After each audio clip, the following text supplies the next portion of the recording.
Imagine a fault line more than 1,000 kilometers long stretching along Canada's west coast, capable of triggering a magnitude 9 earthquake at any moment. A tsunami as tall as a 10-story building will crash into shores from Alaska to California in minutes. More than 1 million people will be in the direct strike zone. And here's what's truly frightening. Scientists practically ignored this threat for decades. We're talking about the Queen Charlotte Fault, one of the fastest moving and most dangerous tectonic faults on the planet. It sits on the boundary between the Pacific and North American plates, right off the coast of British Columbia. Two giant pieces of Earth's crust grind against each other almost as fast as California's famous San Andreas fault moves. But unlike San Andreas, which has countless disaster movies made about it and hundreds of scientific papers written, the Queen Charlotte Fault remained in the shadows for a long time. Everything changed several years ago when a magnitude 7.8 earthquake struck near Haida Gwaii Islands. Tremors were felt hundreds of kilometers away. A local tsunami formed. Fortunately, casualties were avoided. The islands are sparsely populated and the wave didn't reach critical height. But this event became a wake-up call for the scientific community because the earthquake's character turned out very strange. Usually the Queen Charlotte Fault behaves like a typical transform fault. Plates slide horizontally past each other. But this earthquake showed vertical movement. One plate was thrusting over the other. This meant only one thing. The Pacific plate began diving beneath the North American plate. Geologists call this process subduction. And subduction, as we know, is precisely the mechanism that spawns the planet's most destructive earthquakes. Remember Japan in 2011, magnitude 9, the Fukushima nuclear disaster. Remember the Indian Ocean in 2004, magnitude over 9. A tsunami that affected 14 countries. All these catastrophes occurred in subduction zones. And now it turns out the same thing is happening off Canada's coast. But the story is only beginning. Just 4 months after the Haida Gwaii events, the fault woke up again. A magnitude 7 earthquake struck near the town of Craig in Alaska. This time the mechanism was different. Classic right lateral strike slip. Plates slid horizontally again. The fault seemed to be demonstrating its unpredictability to scientists. An international research team urgently organized an expedition. Results exceeded the boldest expectations. For the first time, they obtained detailed images of the fault structure in unprecedented quality. What scientists saw forced them to revise all previous models. It turned out the Queen Charlotte Fault doesn't divide into one continuous section as previously thought. Instead, it consists of 4 distinct segments. Each has its own characteristics, its own movement pattern, and its own risks. The most dangerous section stretches from northern Oregon through Washington to southern British Columbia. Here, the fault surface is flatter and smoother. This is a sign that plates are firmly locked together. They don't slide gradually but get stuck, accumulating colossal stress. When this stress reaches the critical point, a catastrophic rupture will occur. Professor Kenneth MacDonald from the University of California made a statement that overturned all forecasts. Previously, scientists believed such a mega earthquake could occur in tens of millions of years. Now, they were talking about completely different timelines. The process is moving much faster than assumed. And most alarming, the last major earthquake in this region occurred in 1700. More than 300 years have passed. Energy has accumulated. The expected magnitude of the next big earthquake is 9 or even higher. For comparison, California's San Andreas is expected to reach a maximum of 8.3. The difference seems small, but the magnitude scale is logarithmic. Each point represents an energy increase of approximately 30 times. This means a magnitude 9 earthquake will release almost 1,000 times more energy than magnitude 8. Canadian cities Vancouver, Victoria, and Whistler will be in the strike zone. So will American cities Bellingham, Seattle, Tacoma, and Olympia. Total population under threat exceeds 4 million people, and these are only direct consequences of underground tremors. A tsunami could reach heights of 30 meters and travel hundreds of kilometers inland, sweeping away everything in its path. Moving further south, the picture becomes even grimmer. The Queen Charlotte Fault connects with the Cascadia subduction zone. This is a 600-kilometer line stretching from southern Canada to northern California. And here's what makes Cascadia truly terrifying. It behaves suspiciously quiet. Most active faults regularly release steam through small and medium earthquakes. But Cascadia stays silent. It accumulates energy for decades without showing signs of life. Then it strikes so hard the echoes reach another continent. This last happened on January 26, 1700. Yes, scientists know the exact date. This is remarkable because there were no seismographs or even European settlers with written records in the region at that time.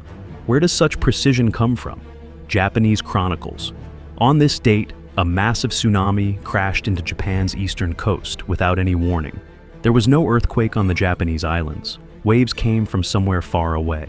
Scientists analyzed historical records and matched them with geological data on the American coast. Everything aligned. A magnitude 9 earthquake tore through Cascadia from end to end. The tsunami crossed the Pacific Ocean in 48 hours and hit Japan.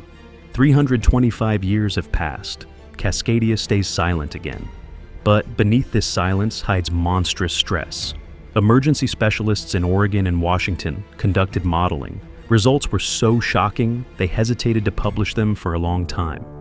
Now here's the most interesting part.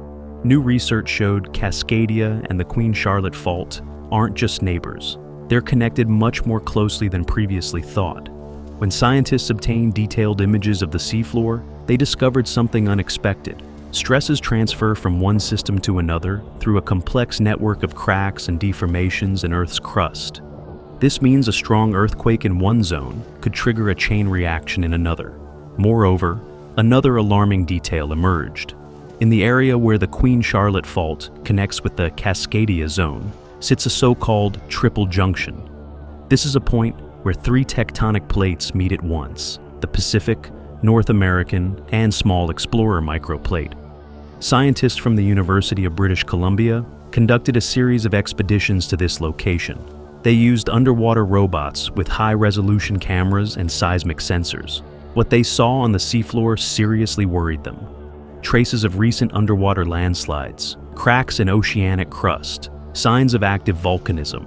Everything points to one thing. The region is in a state of high stress. Earth's crust is literally cracking at the seams. Something very bad could happen at any moment. But while scientists studied the coast, something equally strange was happening deep inside the continent. Ancient faults considered dead for millions of years turned out not so dead as previously thought. In 2024, a research team from the University of Victoria published sensational work. They discovered the Tintina Fault in northwestern Canada had actually been accumulating stress. This fault showed no activity for over 40 million years, but it could strike at any moment. This fault stretches more than 1,000 kilometers through Yukon and the Northwest Territories. Throughout its history, it has shifted 450 kilometers. Scientists concluded the Tintina Fault is in the final stage of its seismic cycle. Accumulated slip deficit could lead to an earthquake exceeding magnitude 7, and this in an area no one considered dangerous, an area containing major cities, mines, and critical oil pipelines. Now, it's time to talk about how all these faults connect to each other. Because here's the thing, Earth doesn't consist of separate independent pieces. It's a unified dynamic system. Push in one place and vibrations pass through the entire planet. The Tintina Fault directly connects with the Denali Fault in Alaska. Together they form a giant system of transform faults. These transmit deformations from the Pacific coast deep into the continent. On November 3, 2002, the Denali Fault ruptured with a magnitude 7.8 earthquake. The rupture stretched 340 kilometers. That's like from Paris to Brussels in one continuous crack. Miraculously, there was no damage to people. Alaska is sparsely populated, but the earthquake revealed something important. Before this event, the Denali Fault behaved relatively calmly, an average of 4 small tremors per year, nothing special. But 8 months before the catastrophe, microseismicity sharply increased. They recorded 80 small events instead of the usual 3 or 4. Earth literally warned of the coming strike. And here's what's interesting.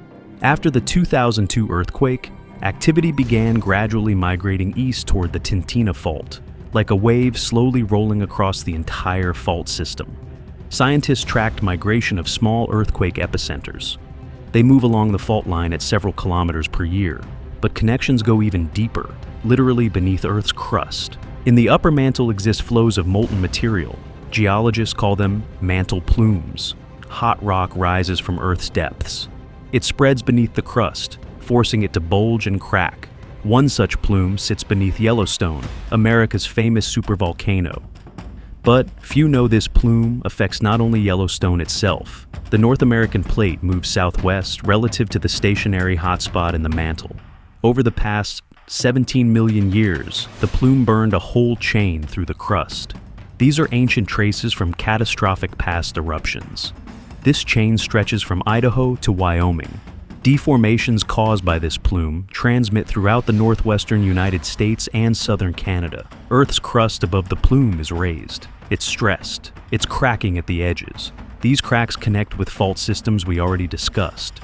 The result is a giant interconnected network of weak zones in Earth's crust. That's why scientists no longer study faults separately. They look at the whole picture, and this picture emerges quite grim.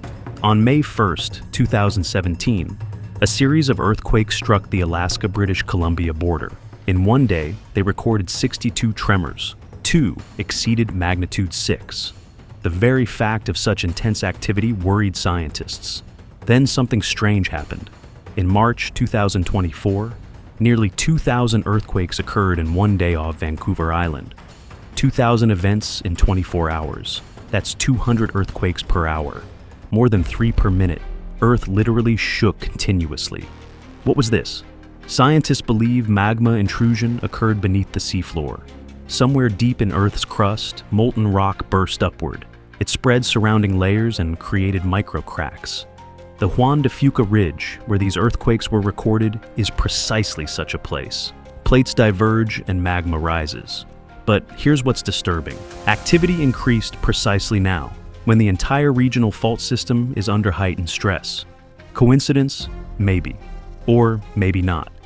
Scientists began discovering more strange connections between various processes. For example, glacier melting in Alaska and Canada. With climate change, glaciers retreat. Seemingly, what does this have to do with earthquakes? Ice represents enormous weight. A kilometer-thick ice mass presses on Earth's crust, bending it. When ice melts, crust begins rising back up. When Earth's crust rises, additional stresses arise within it. This especially happens in places where faults already exist. Research conducted in the Hudson Bay area showed increased numbers of small earthquakes, magnitude 3 to 5. Not catastrophic, of course, but the trend is alarming. There's also the factor of human activity, oil and gas extraction, water injection into deep wells, reservoir creation. All this changes pressure in Earth's crust and can provoke earthquakes. Such events are called induced earthquakes.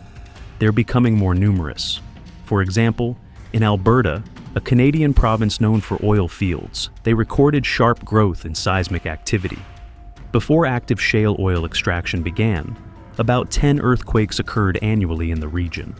After hydraulic fracturing started, over 100, a tenfold increase, and this isn't at some safe distance from major faults. Alberta sits relatively close to the Denali and Tintina fault system. Therefore, as some believe, induced earthquakes could become the match that ignites the powder keg. 2017 became a turning point in studying Canadian faults. An international team of scientists conducted an unprecedented expedition on the research vessel Ocean Star. Results were stunning. Detailed images revealed more than a dozen previously unmapped faults. They're invisible on the seafloor surface, but clearly appear on seismic profiles. Hidden faults, silent killers that could awaken at any moment. One such fault was named the Sitka Sound Fault. It sits beneath the outer continental shelf west of the town of Sitka in Alaska. Seismic images show deformed and displaced sediment layers. These are clear signs of recent activity. Even more interesting is what they discovered on the Pacific Plate right at the Queen Charlotte Fault. Sediment layers on oceanic crust turned out deformed, twisted, bent, locally torn. This indicates active folding. Oceanic crust is compressing. It's experiencing enormous pressure, and this pressure is growing.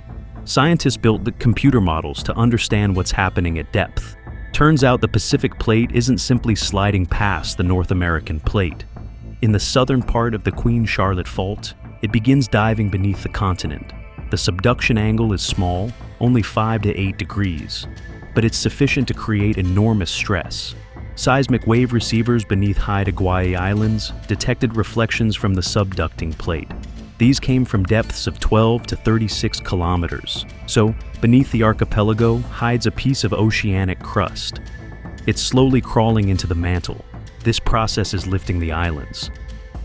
That's why Haida Gwaii has high mountains. That's why active erosion there exposes increasingly ancient rocks. Islands are literally growing. Land rises, reacting to pressure from below. Sooner or later, this pressure will release catastrophically. Now, imagine what happens if a major earthquake triggers multiple landslides simultaneously. The entire coastline will turn into a disaster zone. Moreover, tsunami from landslides arrives faster than seismic tsunami. People won't have even those few minutes of warning they might expect. In July 2025, a scientific paper was published. It forced reconsideration of everything we knew about Canada's seismic risks. Scientists from the University of British Columbia and Geological Survey of Canada worked with American experts. Together, they presented a new model. It unified all known regional faults into a single system.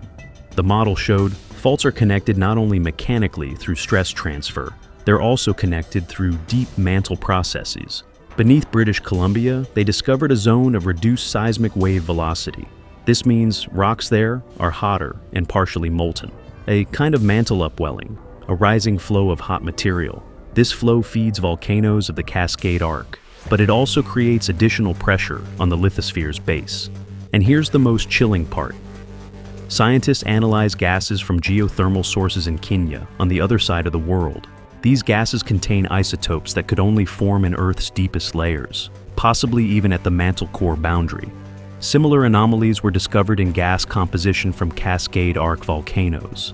This means processes occurring at enormous depths, over 2,000 kilometers below the surface, somehow influence what happens above. Scientists also discovered strange periodicity in the region's seismic activity. Major earthquakes in Alaska's subduction zone, the Queen Charlotte Fault, and Cascadia zone don't occur randomly. A certain correlation exists between them.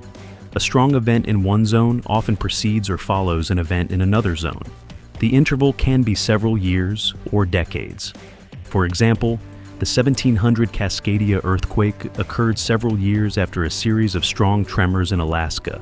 The 1949 Queen Charlotte Fault earthquake happened between major Alaska events.